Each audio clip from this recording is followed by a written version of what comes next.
Welcome back, my fellow agents. Oh, wait, I did make an agreement with A7 after our last frank exchange of ideas. So, having said that, let's rewind. Take it away, Agent A7. Good day, and thank you for allowing me to have the introduction to this fine episode about a movie, eh? So, today is Canada Day, right? And it's beauty. So we're going to be talking about the astounding adventures of Bob and Doug McKenzie in Strange Brew. Now, if you don't want to listen to me talk too much, just fast forward until you see the Zenrama logo because I'm graciously allowing X7 to do the rest of the episode, but it was nice of him to let me do this one. So, having said all that, our topic today is Strange Brew. So, good day and take off into the episode.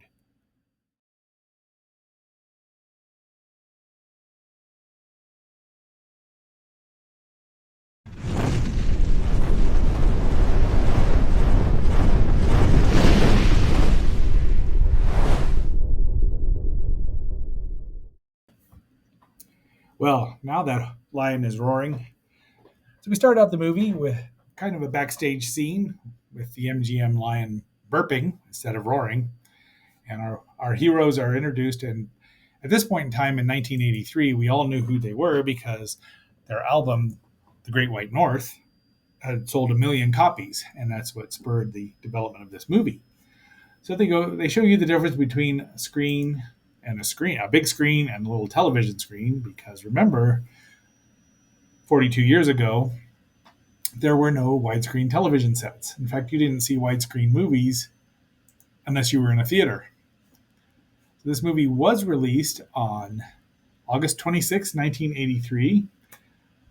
Your humble agent did not get to see it in the theater because he had sojourned out to West Virginia, where the college he went to did not have a theater in the town. They did have one 20 minutes over in Cumberland, Maryland, and I did see several great movies there. Well, at least two. But I did not see this one. I didn't even know it was out.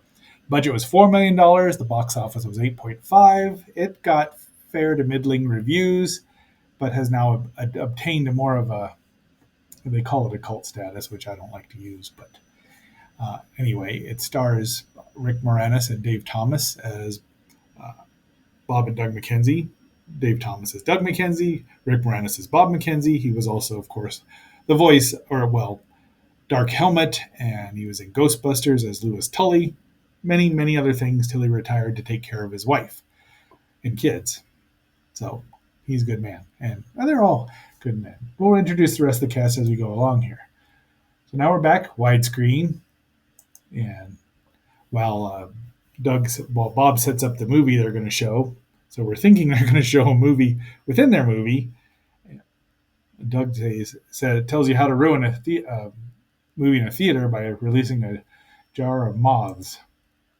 It was filmed. I'm going to try to stay away from the accent. I'm going to really try. 3 beers and it looks good. I've been to a couple of movies that way. So we start out the Mutants of 2051, which is 50 years. It's hard to believe that's in 26 years. 10 years after World War IV. That's not as hard. Well, World War IV. But there he is. The guys are obviously science fiction fans, and they borrow a few things here and there. Speaking of Spaceballs, but there's your special effects. They tried, and it's supposed to be funny, obviously. Fleshy-headed mutant. And then the film breaks. The flame is broken, but the Swedish chef isn't there to make it okie dokie. So they go off and talk about how to get a free beer by getting a baby mouse and putting it in a bottle. Now, that doesn't seem very... How they feed it, how they clean it out. And then the audience starts revolting. The audience is revolting or revolted. One of the two. Quite both. Could be both. They start throwing popcorn. The guys are trying to show the film by projecting it themselves. This woman tells them that she hopes they're proud of each other. Doug says, "Take off, eh?" I have watched this movie. I could probably quote a lot of this dialogue, but I'm going to do my best not to. I've been told that's annoying. There go the moths, and there it is. That man there is one of where is oh well, he's one of their friends from SCTV. Off they go. They escape by looking exactly like all the dressed exactly like all the rest of the Canadians up there. I would have gone to see this movie. I'd have gone to see both of them. Off they got a $25. It's a $25 parking ticket for parking illegally, and then the credits roll. So we're about 10 minutes into the movie before the credits roll. And the official title, I've always called it Strange Brew, but the official title is The Adventures of Bob and Doug McKenzie, Strange Brew. There's our heroes. They just show downtown. I don't know where this was actually shot. One would assume it was shot around, let's see, Prince George, British Columbia, and yeah, I don't know where else it was, but so we'll say it's British Columbia.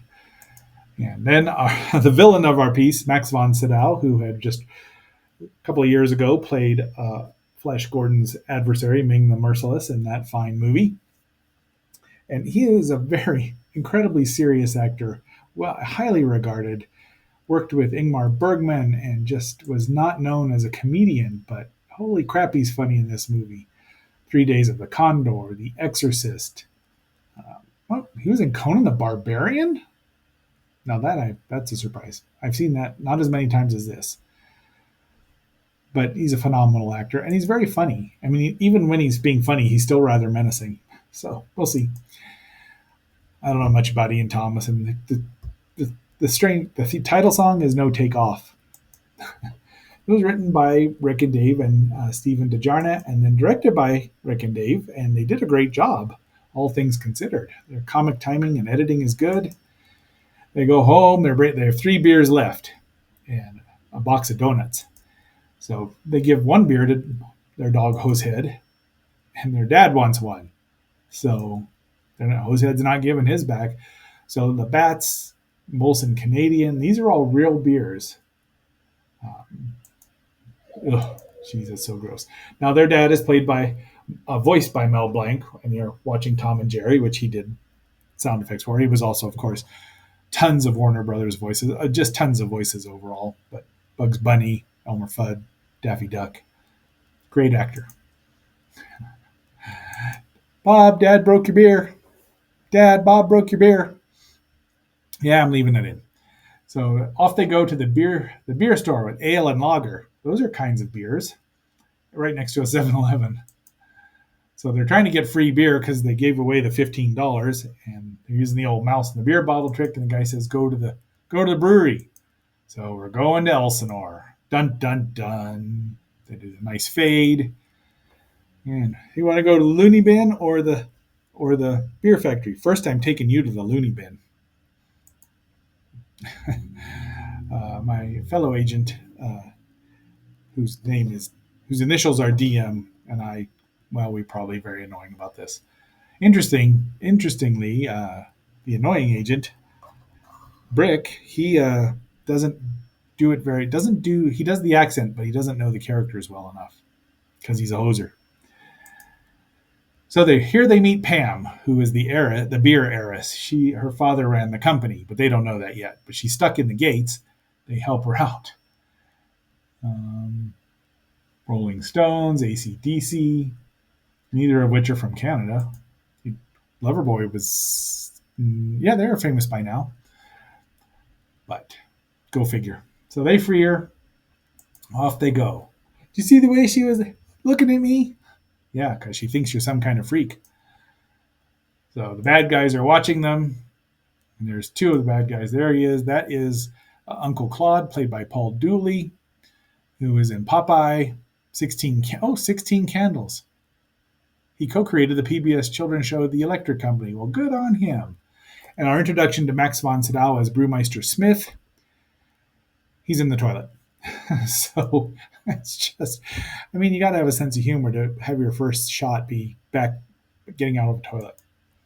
Nice matte shot, real building, fake top. So the boys go in, they meet the receptionist. They bribe her with a couple of donuts. That one's a jelly, and she tells them, gives them background on Pam's father, who's dead. They want to bribe her, buy her out for $5 million, 5 million Canadian, probably. It's probably, well, no, back then it was probably 4 million US. The boys have a problem with each other, but there they meet Rosie LaRose, Jean LaRose, who's a former hockey player who had a nervous breakdown. And it's the back of Ted, who's played by Brian McConaughey, who is famous in he's an American actor, comedy writer, and children's book author. Wrote for National Lampoon, so they were all friends. He was in, I looked and now I've forgotten filmography. Oh, he did some Simpsons. What else? SCTV, Saturday Night Live. I thought he did. Oh, there's the acting. Let's see. Sleepless in Seattle, Caddyshack. Jeez, these aren't really in alphabetical or in order. Those are the ones I really only recognize off the top of my head there. Anyway, let's go back there. So they've got all this futuristic equipment. Now look, Tom and Jerry's playing up here too because MGM owns Tom and Jerry. They could use that. And there's Pam, and she's looking at Rosie for the first time.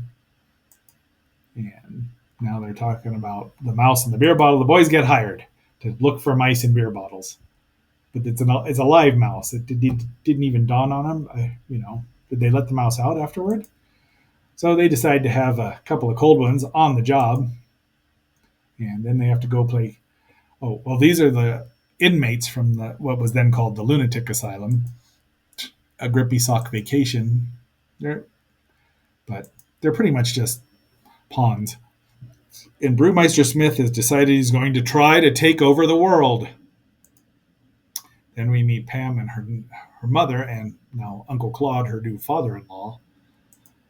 And the boys take a bunch of beer home, and the dad's all happy, so they show up really early to make sure they're not late with 4 boxes of donuts. Jeez, makes me want a donut. Brewmeister Smith is there sipping his beer through a straw. I bet he doesn't toss his straws, huh, Lilith?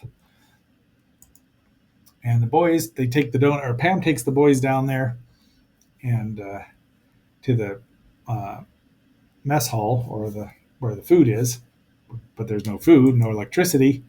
Oh, Dane, that's you. Oops, that's the wrong movie. Then Doug gets the power on because he knows some things about electricity, and it shoots out all of this smokes, chocolate milk. I don't even see what that pastries. I mean, I guess smokes don't go bad, do they? And it lights up, and the arcade games light up, and you get these fancy looking arcade games. This lets them. Then he drinks the chocolate milk and throws up on Pam, and she's very nice about it. Sorry about your sweater. Bob brings his Rosie LaRose card for Rosie to sign, and that still starts stimulating his memory because something's going on here at the brewery. Pam gives Brewmeister Smith his 2 weeks notice, and he's got to take care of her. But they send the boys out with Rosie to play some hockey with the lunatics, and Bob or Doug is imitating Darth Vader. Join the dark side, you knob. Now this was a couple of years before Dave Moranis turned into Dark Helmet, but he tells Rosie that Doug saw a Jedi 17 times. That would be Return of the Jedi from just earlier that year. 17 times is a lot. I could only take it twice that year. I saw Empire 3 times and Star Wars a whopping 10 times. But the difference between age 12 and age 18, bit of a difference. Anyway, Doug gets tackled. There's some funny lines in that. I think they just kind of improvised it all. Now that is Pam. That's Henry Green. Douglas Campbell is Henry Green, who was born in Glasgow, Scotland.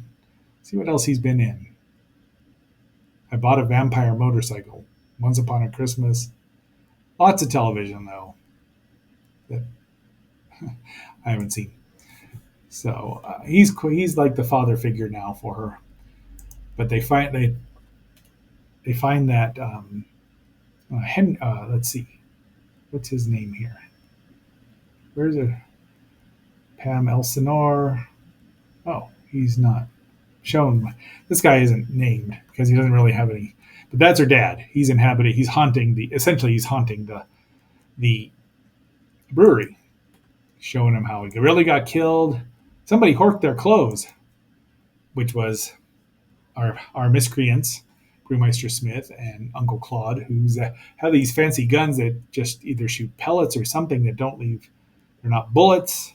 This idea would later on be adapted for mission, the sequel mission of Mission Impossible, where it would put people out for 20 minutes, and that will tell that these keep you out for 2 hours. He zaps Claude zaps Ted because Claude's an idiot. But he wakes him up and says, "I need you to take this to Pam's birthday party." They're like, "Oh, okay." And there's two kegs in it. Guess who's inside the kegs? Uh, um, Henry Green and Pam is one in each one. Well, off they go. The brakes have been tampered with. They're only good for about two stops. And Doug decides to test the brakes because he thought they were feeling a little soft. Boy, his parents really got into beer. Really got into beer. I don't think that's actually. I think that's actually Dave Thomas there pretending to be his father. I don't know who the young lady is with him. Could be some. I mean, they're not named. There's Hosehead, who's mad at him because he hasn't been fed. He's got a strange look in his eye. And they put the floppy disk that Doug found accidentally. Well, actually, we find that Dad Elsinore had made it shoot out so they'd have the incriminating evidence. Doesn't really sound much like a British new wave band, but I have heard some bands that sound like it. Now Rosie's driving down on his motorcycle with a hockey mask on. Now this is, I don't know if Jason was from the Friday the 13th series was popular at this point in time. You know what I have here that I haven't played at all is the trailer. Somewhere behind granite battlements, beyond impenetrable gates. Bob and Doug have a conversation about how cars are really being towed in movies, and that's why they can turn and talk to each other for great lengths of time, and then they almost get hit. So it's a little meta humor, but not as now known as meta humor. Indoors, something evil is brewing. And so cops apparently in Canada have yellow cars like taxis down here. Nice stunt gag here with the van getting sunk into the bay. Rosie jumps in to rescue Pam and does the kiss before. I'm not saying that Splash copied this or they stole this from Chinese Ghost Story, but he gives her the air, then he sinks down to the top of the van. Pam's about to tell him what happened, but gets zapped by the gun and faints. Well, they think she faints. Somehow they don't hear the gun either. They're like, they've been down there 10 or 15 minutes. No way they could survive. They have like a 15-second intermission, which is hilarious because a lot of movies these days actually need intermissions. I'm looking at you, Endgame, just so that we can, go to the bathroom. But they don't do it anymore. And they really didn't do it in this one. So the divers go down. They find our heroes, Rosie and Bob and Doug, got empty beer bottles and they've got air in them somehow. Not exactly sure how this works, but it saved their lives. They want to see Bob's or Doug's license and registration. And then these two caught in the act. So they're trying to get them, locked away.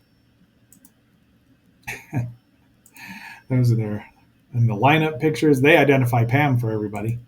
And she's catatonic at this point in time. So they get thrown into a holding cell, and they're afraid of them. But then they trick them. Oh, there's Tom and Jerry again, and Pam's doing a great job looking blank, while her stepfather, Uncle, says a lot of psychobabble, mumbo jumbo to the inspector, and that inspector is played by Tom Harvey as the inspector, but not Inspector Clouseau.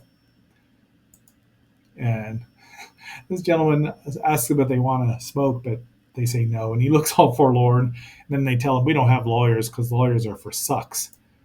And then Mackenzie Brothers, your lawyers are here. Your lawyer's here. It's the same guy from earlier. And they look and see how it got. Then Dad Elsinore shows up again. The press is there trying to hound the brothers, but the lawyer there, let's see, does he have a name? Might be Lynn Donchev as Jack Huckland. Huckland? That sounds like a lawyer name. They have a small karate kung fu fight here. And remember, you know how Chuck Norris has become the be all and end all for memes and things about how tough he is, even though Bruce Lee did beat him in Return of the Dragon, or Way of the Dragon, if you prefer. Bob and Doug started that. Chuck Norris for the defense. Remind me to pay his our lawyer bill on time. So, and this is probably what I consider one of the funniest sequences in the movie where they're on trial to determine their mental competency. And Doug's got a nosebleed. They show the incriminating evidence. It's not working, so they give him some bullets. Now, they both say, I do. Now, I don't think they'd put him on the stand. This isn't a trial, so I guess they'd swear him in. But Bob makes his brother laugh, and the bullets explode out his nose and shoot all across. They get consigned to the observer, not the to the lunatic asylum under the care of Dr. B.M. Smith, which is Brewmeister Smith, who runs that. Now they're doing the steamroller, and he's going to give Pam a lobotomy in the morning, which, he's pretty psychopathic, don't you think? It isn't Elsinore beer. Here, an unsuspecting heiress has become the innocent pawn of a diabolical genius. So Uncle Claude just killed this man, and with a syringe, a very big, large syringe full of the tainted beer, the contaminated beer, which is mind controlling. But it's woken up Rosie, so he's out, heads off. He's got 2 5s, so the guy's to give him his coat. And they love their hockey up there, right? And then Henry wakes up while they're going through all this. So 3 cars that get stolen. Now, you would never hook up 2 people to the same polygraph machine, and you wouldn't ask them the questions. But they do anyway, this is funny. At his command, space-age super lasers that can incinerate an entire metropolis. This trailer is a little far-fetched. I haven't watched it before, or for a while anyway. But yeah, he's not lying. Now he's lying. Doug sees. Oh, they get kicked out because Doug fumigates the place. Bob sees Pam lying in a coma. Hosehead the dog gives the inspector the disc, and they're giving themselves electroshock therapy now. Rosie to the rescue. Henry steals the cop car. And off they go. They wake up Pam. That'll be 2 minutes in the box for elbows, because he elbows up, Canada. Good job. There's a tunnel to the brewery. Doug says that. And now the lights are weird, and he's going to crush your head. I'm crushing your head. I crush it. So Brewmeister Smith is really strong. Aside from being evil, he's strong. An army of deadly hockey warriors. At his fingertips, lots of beer. Just one more test, and then we are ready for the world. Oh, that's a funny trailer if you've seen the movie. So they split up. Bob goes with Rosie. Doug goes with Rosie. Bob goes with Pam.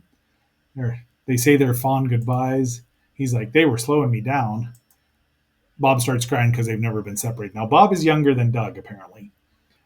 And Brew, he's got his gun out, but he throws him into a vat of beer to drown them. And Pam has told Brewmeister Smith that Doug's dead because he killed him, so to throw him off the track. And They used to think drowning in beer would be heaven, but he's got 2 soakers, and this sucks. Doug takes over and sends the squad, his now reformed squad, to beat up Uncle Claude and take care of him, while Rosie takes on Brewmeister Smith, pushes them up there, and then Dad Elsinore zaps him because he's part of the brewery. Then he tells him where to find Pam and Bob. And there's what's left of Uncle Claude, who gets arrested right away. Pam can't believe that Bob actually drank all of the beer in that vat. Fool dares stand in his way?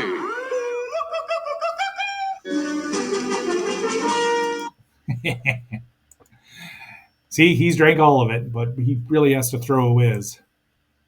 Don't cut him out. Fortunately, he just burps and it blows off the top of the vat there, the lid off the vat, and he needs to get out. So there's a fire over at the brewery. Well, wait, we're not. Yeah, it's on fire because Dad says, "Here, got to stop them." And nice effects. Then he disappears. That's him saying goodbye. The brewer, he explodes blows up the brewery. Remember the lasers that could destroy the world? Good day, I'm Bob McKenzie. This is my brother Doug. How's it going, eh? Welcome to our movie, eh? Bob manages to put out the fire in 2 minutes. He really did have to throw a whiz. And off they go to Oktoberfest. But they've got to stop. Elsinore's provided free beer for everyone, even though Brewmeister Smith is dead. Uncle Claude has been captured. They still got I don't know why they needed to stop it so badly, but off they go. They didn't know that Brewmeister Smith was dead. But first they go over to Bob and Doug's house and get Hosehead they tell him he can have all the free beer and sausage he wants at the Oktoberfest. So off he goes. And now he can fly. Apparently his desire for sausage and beer gives him superpowers, gives him wings. So, and now that Crypto's coming back, and I will give props to James Gunn for that, no matter what the movie's like. I'm hoping it's good. Please be good.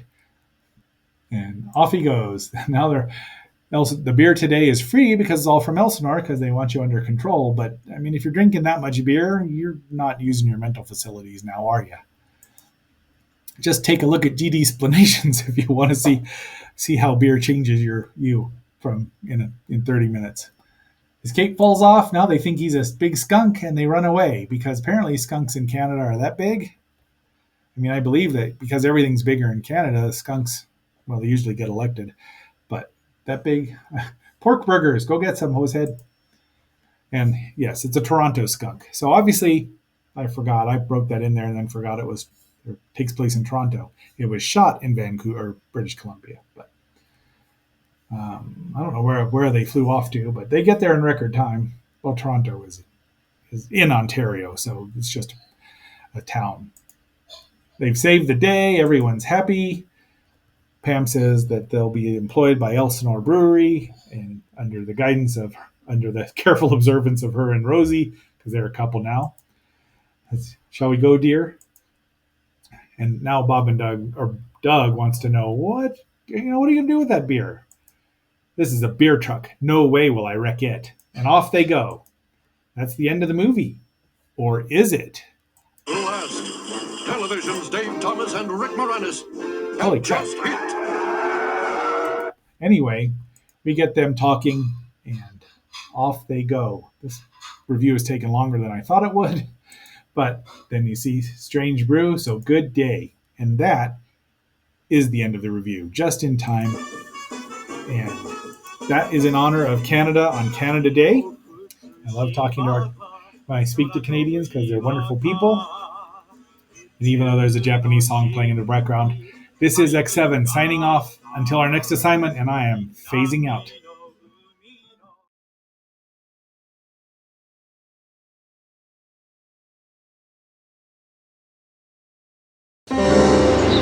Somewhere, behind granite battlements, beyond impenetrable gates,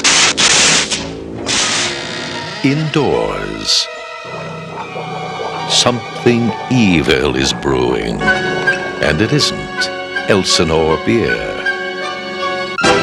Here, an unsuspecting heiress has become the innocent pawn of a diabolical genius. At his command, space-age super lasers that can incinerate an entire metropolis. An army of deadly hockey warriors. At his fingertips, lots of beer. Just one more test, and then we are ready for the world. What fool dares stand in his way? Good day, I'm Bob McKenzie. This is my brother Doug. How's it going, eh? Welcome to our movie, eh? At last, television's Dave Thomas and Rick Moranis have just hit the great white screen. These are the adventures of Bob and Doug McKenzie. Strange Brew. That's private company business. Perhaps one of these would refresh your memory, eh? The gallant champions of truth. He's lying, all right. I don't need no machine to tell me that, eh? I didn't do it, I swear. It must be them. Justice. I think it's time the little lady and I had a chat. And the pursuit of bad guys. We will move towards Oktoberfest as planned, I can't believe it. He drank it all. Oh, no! and I will not underestimate our little friends again. With Max von Sydow, Shut up! Shut up! Shut up! Paul Dooley, You murdered him first. He was already dead when I killed him. Lynn Griffin, If I didn't have puke breath, I'd kiss you. and an all-star cast. Take off, you bull.